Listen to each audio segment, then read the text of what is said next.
India alliance के partners Bihar में भी प्रचार करेंगे, यूपी में भी प्रचार करेंगे। तो मैं हिंदी बेल्ट पे आती हूँ। जो उत्तर प्रदेश में इंडिया अलायंस में एक नई जान आ गई है जब से केजरीवाल आए हैं, उनका नैरेटिव थोड़ा अग्रेसिव हो गया है, क्या ये आप मानते हैं? अभी तो वो कोई अलग इश्यू में ही फंसे हैं, थोड़ा इनको फ्री हो जाने दीजिए, बाद में देखो क्या होता है। पर वो जिस इशू में फंसे हैं वो राज्यसभा की मेंबर हैं स्वाति जी। देखिए, मैं इस पर टिप्पणी करना नहीं चाहता। अगर कोई पुलिस को कंप्लेन करता है तो पुलिस उसका संज्ञान देगी, मगर मैं इतना ही कहता हूं कि अभी उनको बेचारे को जिस इश्यू में फंसे इससे निपटारा लाने दीजिए, काहे को ये सब में उलझाती है। पर वो है ना 20 दिन और बाहर हैं, उन्होंने कहा है कि अगर इश्यू अभी तो चल रहा है ना, देखिए कितना चलता है। वो कैंपेन में तो कह रहे हैं कि अगर झाड़ू पे वोट लगेगा तो उन्हें जेल जाने की जरूरत नहीं होगी। देखिए, तो मैं तो मानता हूं कि सुप्रीम कोर्ट का स्पष्ट रूप से कंटेम्प्ट है। इनका कहने का मतलब है जो विजयी होता है, सुप्रीम कोर्ट उनको दोषी होने के बावजूद भी जेल नहीं भेजती। अब जिन जज साहबों ने उनको जमानत दी है, उनको ये सोचना है कि उनके जजमेंट का क्या उपयोग या दुरुपयोग हो रहा है। आप उस जजमेंट के बारे में क्या कहेंगे? इंटरिम बेल, देखिए, सुप्रीम कोर्ट को अधिकार है न्याय की व्याख्या करने का, पर पहली बार हो रहा है कि मगर मैं मानता हूं ये रूटीन और नॉर्मल प्रकार का जुडिशियल जजमेंट नहीं है।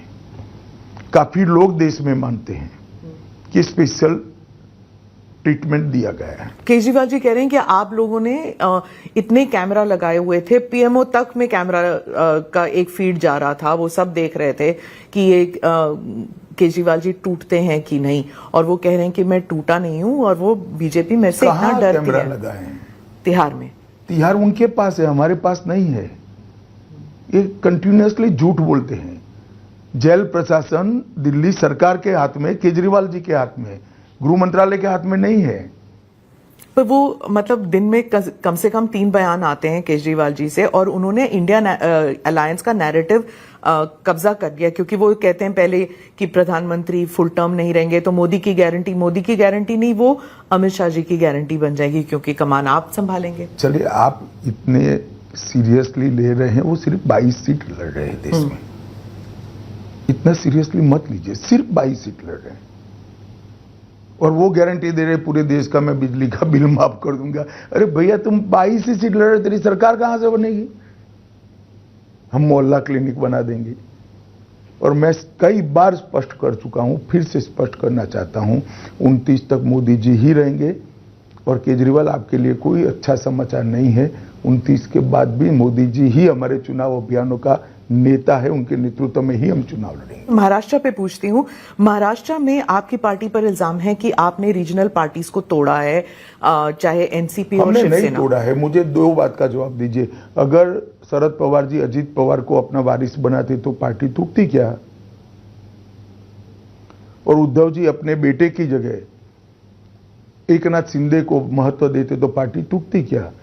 ये उद्धव जी के बेटे प्रेम के कारण और शरद पवार जी के बेटी प्रेम के कारण उनकी खुद की पार्टियां टूटी है। खाम पर इल्जाम लगा रहे हैं। वो ऐसी व्यवस्था चाहते हैं राजाशाही जैसी कि बाप के बाद बेटा या बेटी ही उत्तराधिकारी बने। अब है तो लोकतंत्र इस देश में, तो काफी लोग इसको स्वीकार नहीं करते हैं, वो अलग हो रहे हैं।